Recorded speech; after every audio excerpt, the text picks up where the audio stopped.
Hello, my darlings, and welcome to a series that I like to call A Witch Crafts and Chats. I'll be crafting a magical manifestation box while I talk about my plans for the new year. I'm doing a depth year, a no-buy year, and a word of the year. And I'll be discussing some changes to the channel in the new year as well. Let's do some magical crafting. This is going to be a longer video discussing a lot of topics. They all kind of relate to each other, but please use the timestamps and chapters to skip to the topics you're interested in. A manifestation box is a powerful tool that can help you focus your intentions and attract positive energy into your life. All you need is an empty box and something to decorate it with. I've chosen to paint an old cigar box and add rhinestones and glitter. However, you could cut images from magazines to create a collage on your box, or use markers or paint pens to draw sigils or designs. Make your box your own and unique to you. If you'd like to, find a quiet and comfortable space where you can be in tune with your thoughts and desires. You might want to light a candle or play some calming music to enhance the experience. However, if you want to make your manifestation box surrounded by friends or family members and chatter and chaos of family life, I recommend using that frenetic energy to fuel your intentions for more fun with family or friends in the coming year. I'm starting with a base layer of pink, magenta, and aqua paint, followed by a glitter sealant. And once that's dry, I'll glue rhinestones on the top in a fun pattern. But you should tailor your box to your own tastes. You could leave it quite plain if that's your preference.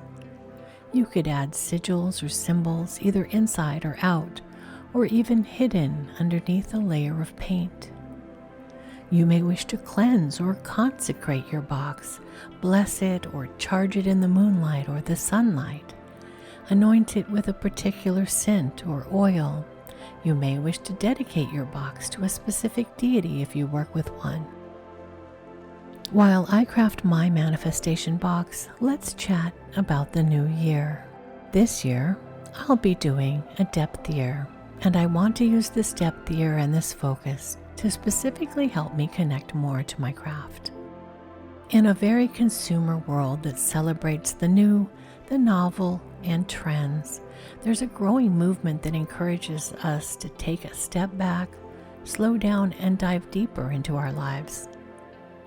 The idea of a depth year is to avoid new trends, new purchases, and distractions in order to focus on what you already have. You can make a depth year about anything in your life that you want to dive deeper into. Typically, I would avoid starting any new hobbies during a depth year. But for me, that's what my depth year is going to be all about: art, crafts, and creativity in general. And that means looking at some hobbies I've always wanted to try.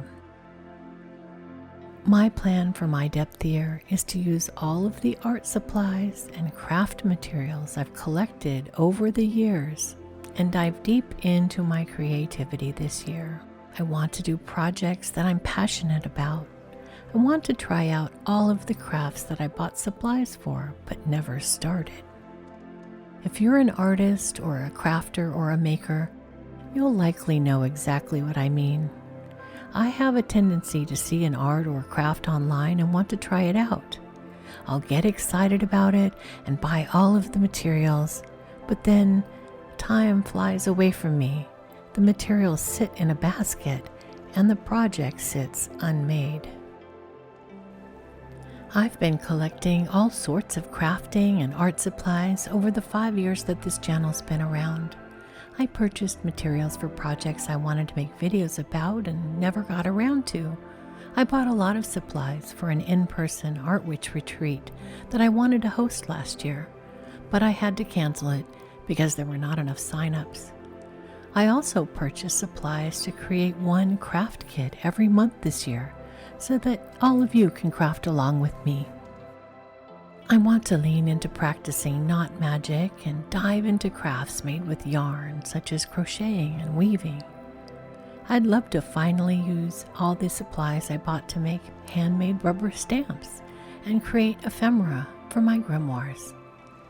I have jewelry projects waiting for me to find the time to complete them, and all sorts of bath and body products I've never tried making before. I'm excited to make products for myself and my home that incorporate all of the herbs and spices in my witchy apothecary. I also plan to make videos for all of you about the things that I'm learning and the projects I'm doing. Every project may not come out perfectly, but they'll be filled with fun and color and meaning and symbolism. This depth year, I plan to lean heavily into the art witch and the maker that I am at heart. The content on the channel will be changing a bit as I lean into the art and crafting side of my magical practice and move away from some of my past content. There will be more Witchcrafts and Chats episodes like this one in the coming year. I'll also be starting 2 new series. One is called A Witch's Home, which will give a peek into some of my personal practice and my home. And I'm bringing a witchy bath and home series to the channel as well. Each month I'll make a magical bath and body recipe or a witchy home recipe. To make room for these new series, I'm retiring my spell candle series after 2 years and 24 candles. And I'm retiring my spell oil series for the same reason. I've shared nearly 50 oil and candle recipes over the lifetime of the channel, and I know that content is becoming repetitive. Moving forward, I'm turning my monthly sigil spell bag videos into shorts rather than long-form videos for the same reason. I hope that a depth year will give me the push I need to dive deep into my creativity and make the channel more exciting and filled with projects and videos I'm passionate about.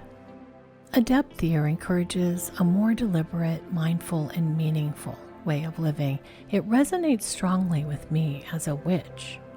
I'll be integrating the depth year philosophy into my practices as an art witch. And I'm hoping that this year will be a journey of self-discovery, connecting to my craft and realigning myself on how I consume and spend. And I'm hoping the depth year will perfectly complement my next intention for 2024, which is a no-buy year, or as some people call it, a low-buy year. I made a plan to do a no-buy year last October, so that I had a few months to prepare and dream up all of my rules for my no-buy year. In an age of consumerism and constant marketing bombardment, the concept of a low-buy year has gained momentum as a counterbalance to the materialistic and capitalistic societal pressures we all feel. A low-buy year involves a conscious and deliberate effort to curtail excessive spending, prioritizing necessities, and embracing simplicity. Once again, I think this is a lifestyle shift that will resonate with my practice of witchcraft, which prioritizes nature and tradition and mindful living. Everyone who does a no-buy or a low-buy makes up their own rules for what they're allowed to spend money on and what they're not allowed to buy during the year. You can also do a no-buy week or month challenge instead. As I move into my own self-imposed restriction on discretionary spending, I'm using it as a tactic to break free from overconsumption and to reevaluate my spending patterns. A second reason for doing a no-buy is to reduce clutter by using up the things I have and not bringing new items in. And my third and most important reason that I'm doing a no-buy year is to save money. Last year, I had several thousands of dollars worth of unexpected expenses in home repair, car repair, and dental work that depleted my savings. I want to rebuild that savings account, And go even further to save up to buy a used but relatively newish car in 2025. It's time to get started squirreling away the coins now for a big expense like that. If you decide to join me in a no-buy or a low-buy challenge of any size this year, here are a few things to consider. Setting clear boundaries and intentions. Developing a set of rules is the most important first step. For example, I'm not making any purchases of makeup, shoes, or clothing in 2024. I've identified my trouble areas, and I've placed a strict no-buy policy on candles, notebooks, and purses or tote bags. I have enough candles to last me for years, and I find that I rarely use them.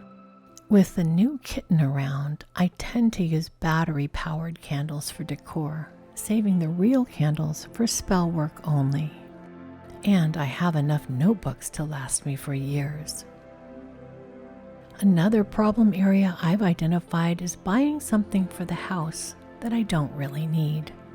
I'll buy a gadget or an organizer when I already own 3 things that would have sufficed with a little creativity on my part. Or I buy something I know I already have, but I just can't find it. There are lots of benefits of a no-buy year. First is financial freedom.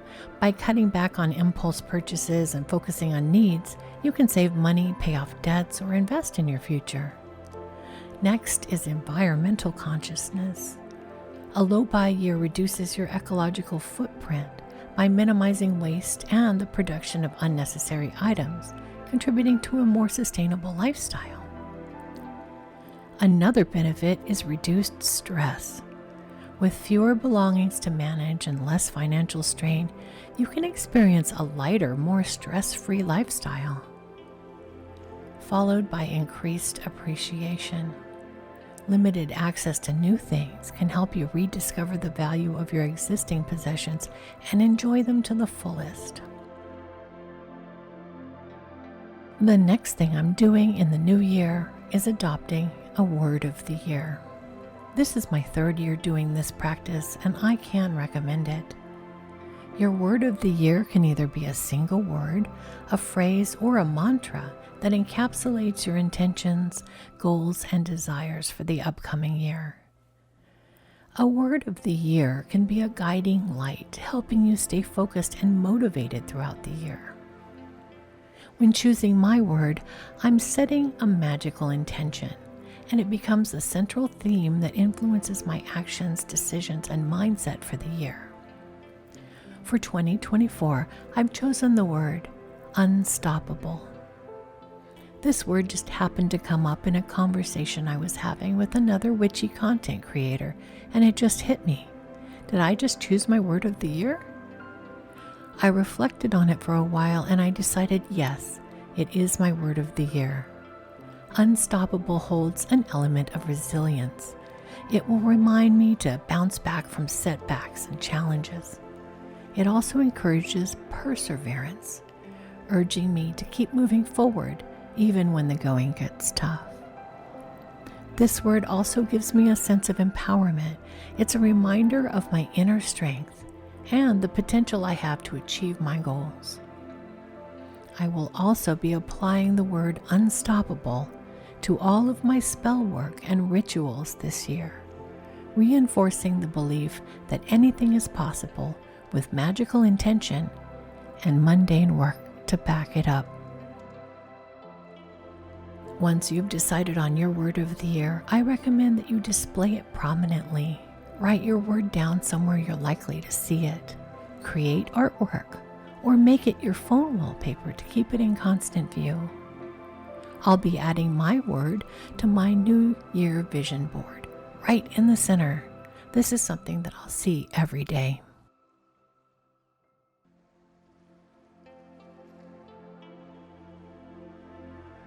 My manifestation box is finished, and now comes the fun part, placing your desires inside the box. This process helps to clarify your goals and sends a powerful message to the universe. A manifestation box is a box filled with your wishes and dreams. It's a magical container that assists you in creating your dream life. I'm filling my box with my career goals and all of the social plans I want to make in the new year. I'm filling it with my dreams for travel and romance. You can write about a perfect partner or a dream job if you don't already have those things. Use it to manifest health and happiness, amazing luck, and all of your dreams for life. Fill it with your heart's desire, notes, objects, charms, or talismans, anything that represents something you wish to attract or manifest. Every item that enters the box sends an affirmation to the universe and a signal to bring you your desires.